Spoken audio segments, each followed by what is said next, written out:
Hey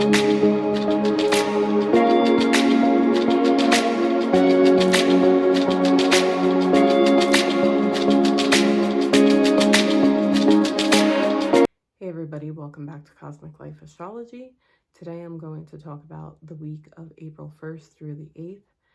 And as a Gemini rising, typical Mercury retrograde, I am delayed in getting this video out. I do apologize. I did celebrate the Easter weekend with family, and my kids are on spring break, so it's definitely been a challenge. But here I am to discuss what is coming for the week ahead, and give you some cliff notes on Mercury retrograde. I will make a separate video on that, so stay tuned for that one because that will come out this week. When we start out this week on Monday, not only do we have the trickster planet Mercury starting its retrograde cycle at 27 degrees of Aries, but we also see Mars approaching a conjunction with Saturn, and also Mars will be making an opposition to Juno retrograde. And if you watched my prior videos, I spoke about Venus making oppositions to Juno retrograde, and we also saw Saturn make an opposition as well, and now it's Mars' turn. So I want to point this out because, in the past, we saw the feminine energies oppose Juno retrograde, going over what she's committed to, okay? Going over what you love and what energy you're giving towards your commitments, and if you're getting a return on your investment. And now we're going to see the masculine energies face the same questions. And when we're talking about Mars, we're also talking about the actions we're taking. So Mars opposing Juno retrograde, what actions are you taking towards your commitments, and are you getting a return on your investment with those actions? Is what you're passionate about giving you the same passion in return?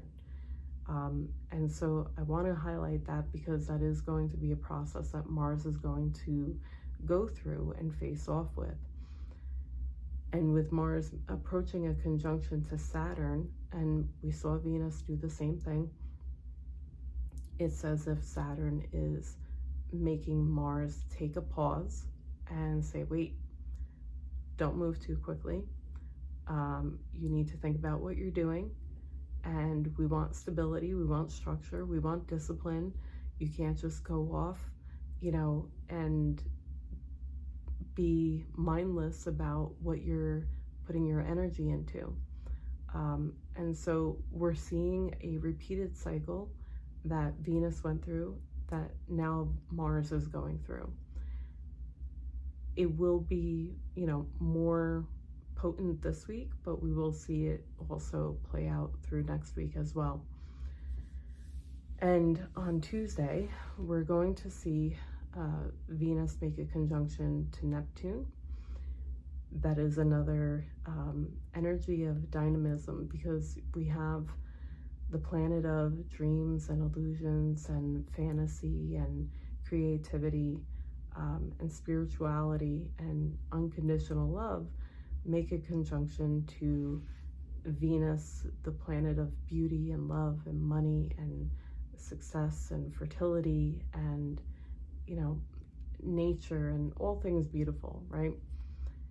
And this could bring a rose-colored glasses kind of energy, where Venus, being exalted in Pisces, is all up in that dreamy energy, and can't see, she can't see fact from, or decipher fact from her fantasy, right?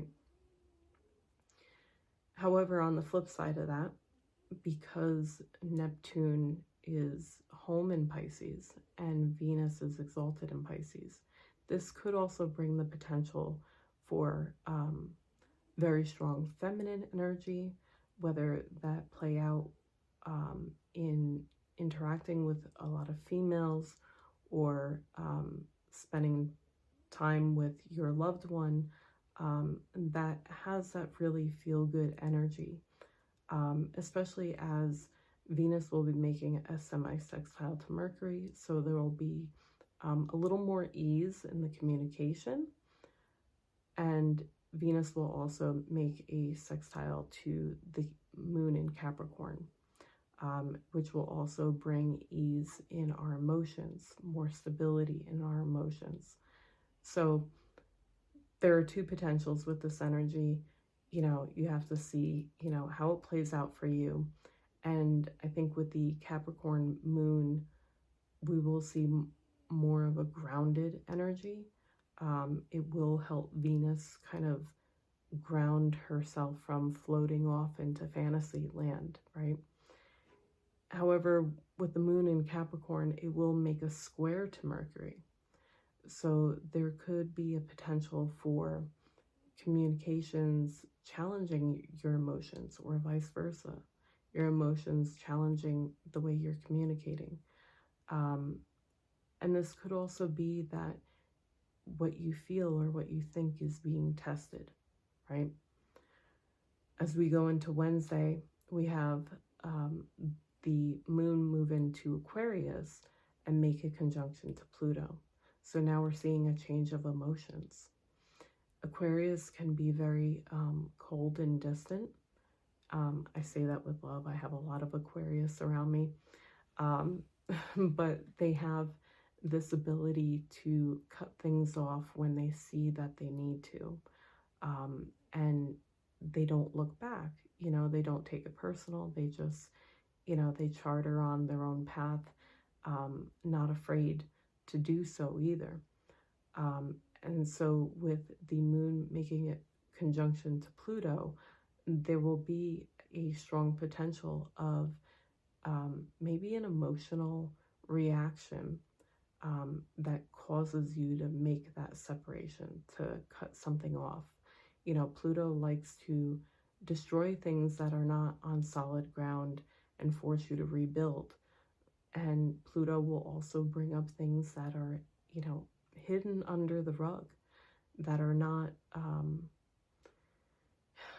those skeletons in the closet that you don't want to address. Pluto forces you to deal with it. And with the moon in Aquarius, you'll be able to deal with it in a more rational way. As we move into Thursday, we will see the Sun in Aries make a conjunction to the North Node. So I want to say that we will see this energy play out through most of the week, because the Sun will be approaching this conjunction in the beginning of the week, and then it will make the official conjunction on Thursday, and it will take a few days where it will stay within a few degrees of the North Node for the remainder of the week. So this will bring a potential for a new beginning, a new awareness that is trying to push you in a new direction, or push you into a direction that you may not have known about, or may not have wanted to go, or didn't expect to go. This could also push you to get outside of your ego, okay? I say that because Aries very often is associated with our ego selves. And I don't mean ego in that negative connotation, but we all have an ego to some degree, where, you know, we're aware of what we want and who we are, you know, in that way. And with the North Node making the conjunction to the Sun, we're being pushed to remind ourselves who we are and what we want for ourselves. And it's going to force us to stay in alignment with that. You know, we see a lot of energy in Pisces and in Aries right now. And what that speaks of is energies of where things are ending. Pisces, right? Pisces is the last sign of the zodiac. Pisces is very often associated with letting go, sacrifice, unconditional love. And then we have Aries, the first sign of the zodiac, which signals new beginnings and who we are and, new paths that we're taking. And so with these two energies in focus right now, we're really being told to pay attention by the universe to what we need to end and let go of, and where we're being brought to new beginnings, where we're going to start new. So take a look at where you have Pisces and Aries in your chart. That will tell you exactly, what parts of your life you're going to be closing a chapter of some sort and where you're going to begin a new chapter. And especially as we lead up into an eclipse, we're definitely going to have a new chapter in that Aries portion of your chart. So, pay attention to what happens on Thursday, because that's when it will be significant. That's when the conjunction happens. You may, receive some news that, brings about an awareness of a new path, a new beginning. And we'll see Venus at an anaretic degree of 29 degrees Pisces, which is, an anaretic degree is about ending and new beginnings, right? So 29 degrees of any sign is the ending of that sign, and 0 degrees is the new beginning. So, it's interesting that we see this happen as Venus is ending her beautiful tour in Pisces, where she's exalted, and she'll be charting in new territory and moving into Aries the next day on Friday. And so Venus won't be as strong in Aries when she enters Aries on Friday, but she will still have strength and wit about her in Aries. Venus still, through what she learned in Pisces, she will know what she wants, and she will want to, charge ahead. She's in Mars's home sign. And so she's going to want to, take action. But because we're in Mercury retrograde, you have to slow it down and not be so quick to take action. Venus is not as quick as Mars. Venus has a way of understanding the beauty in the simple things. And so I would tap into that energy and acknowledge the little things, and find the details that you need to pay attention to, and really be smart about what you're moving into next. We will see the moon enter Pisces on Friday as well, and it will stay in Pisces until very early Sunday morning. And so that could bring another energy of sacrifice, of endings, possibly even forgiveness. Pisces is also known for the potential for martyrdom.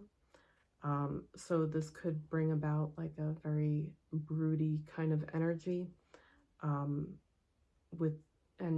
broody and moody and, very emotional. So I would, just be cautious with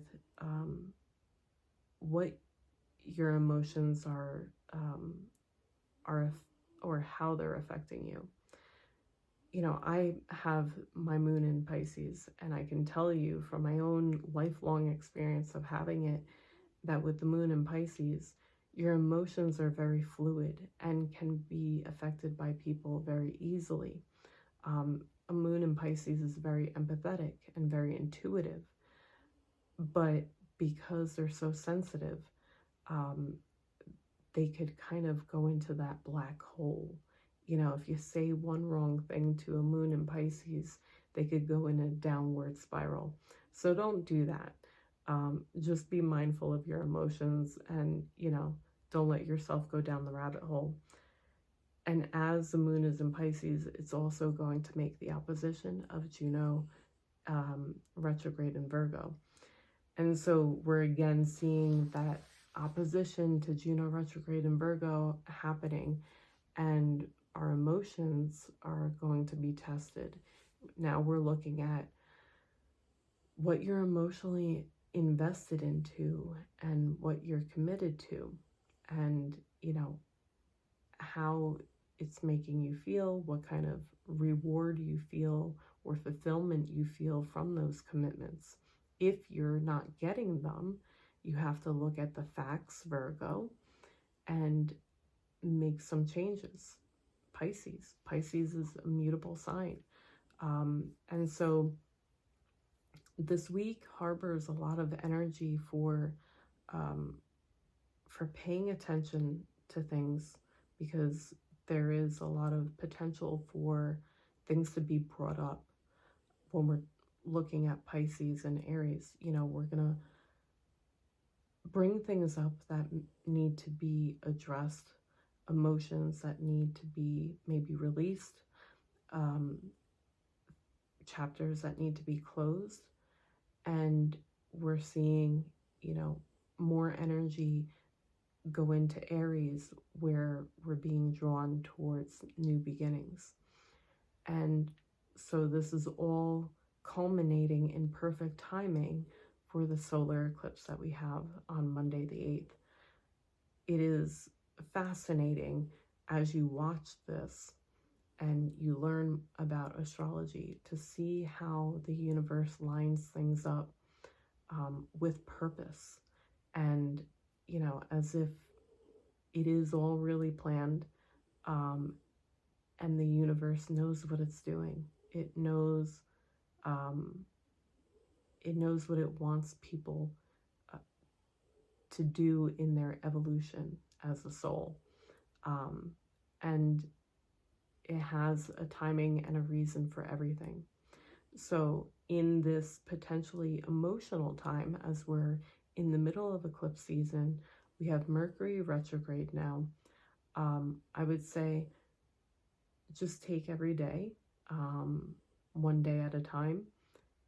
Be mindful and be cautious as to what you're doing, what you're saying, how you're interacting with others. Look at the facts. There's a lot of focus on, Juno retrograde in Virgo, facts. Mercury retrograde, look at the details. And Venus ending her tour in Pisces, where that fantasy and dreaminess is going to end, right? So we're being told in so many ways to look at the facts, look at the details, and to now get with reality. And you can't run away from it. You have to charter on a new path. You have to, there's something new that is coming towards you, or that you're being pulled towards, since we're talking about North Node conjuncting the Sun. So it is all in alignment with what we're supposed to be doing. If there's anything challenging that you're dealing with right now, try not to take it personal. There is purpose for all of it, and we all will get through it one week at a time.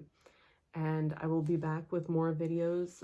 Again, I will make a separate Mercury retrograde video where I will dive into all the details of what Mercury is going to be doing while it's retrograding in Aries. We have a month of dynamism and new beginnings ahead of us. April is going to be jam-packed with some potent astrology. So I hope you stay tuned for more videos on what's going to be happening. And if you like this video, please subscribe to my channel, share it with your friends, make comments, and share your thoughts on what's happening for you, how you're experiencing it. And don't forget to press the like button. Have a great week.